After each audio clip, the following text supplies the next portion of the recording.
nejmi këtu po. Mu po pëlqen shumë psikologu, i cili neve si hoxhallar nuk po na qet dore 2 dhe 3, për shkak se ka shumë prej njerëzve që hoxhen e mendojnë që është vetëm xhami, ose nëse ka ndaj suneti, ose nëse ka ndaj mevlud, hoxha vetëm që kaq nuk ka. Hoxha është shumë më i madh.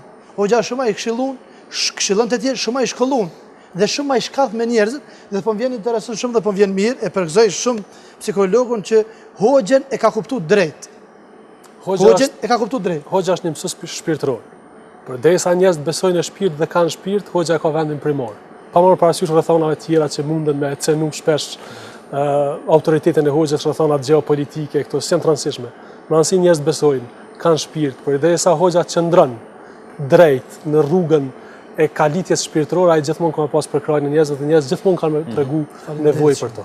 Mirë, se duket sikur kemi objekt figurën e hoxhës, po kalon vetvetishëm dhe natyrshëm biseda. Jo, është një figurë që kontribon drejt për drejt patjetër sepse e formimi në durim.